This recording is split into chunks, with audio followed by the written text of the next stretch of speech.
Pour en venir à croire à la présence invisible de Dieu dans nos vies, on ne le peut qu'en s'appuyant sur sa parole, en écoutant et recevant ce qu'elle enseigne.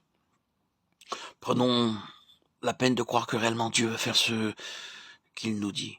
Et répétons-nous, je suis un temple semblable à celui qui fut construit jadis par l'ordre de Dieu.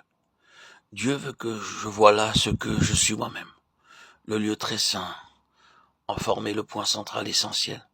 Longtemps, il resta voilé, regard et plein de mystères, objet de la foi des prêtres et du peuple, jusqu'au moment où le voile tomba. En moi aussi, le lieu très saint reste invisible et caché. Ma foi seule en reconnaît l'existence. Inclinons-nous avec humilité et respect devant le Dieu saint. Croyons que le Saint-Esprit, qui est un avec le Père et le Fils, fait dès à présent sa demeure en nous. Méditons sur cette vérité. Attendons en silence qu'elle s'impose à nous. Cherchons à la saisir par la foi. Nous disons, je suis le temple de Dieu.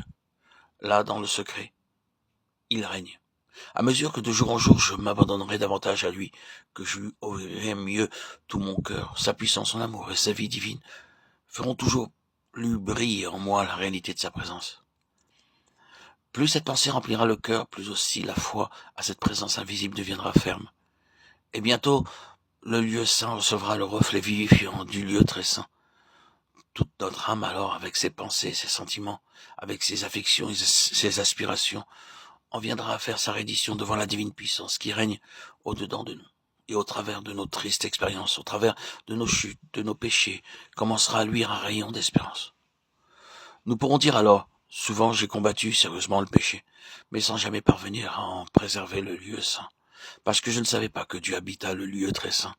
Si désormais je lui rends la gloire due à son nom, l'adorant dans l'intérieur de son temple, il répandra sa lumière et sa vérité dans tout mon être. Il enverra sa vertu sanctifiante dans ma pensée et ma volonté. Mon corps aussi ressentira son action puissante à mesure que mon âme sera plus entièrement soumise à son contrôle, à mesure que les convoitises, les passions, jusqu'à la moindre pensée lui seront assujetties.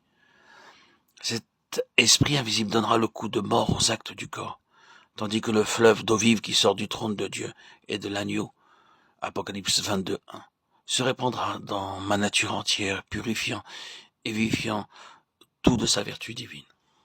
Oh mon frère, croyez-le, vous êtes le temple du Dieu vivant. L'Esprit de Dieu habite en vous. Il vous a scellé de son sceau. C'est lui qui vous assure de l'amour du Père. C'est lui qui vous donne la vivante certitude d'être l'enfant de Dieu.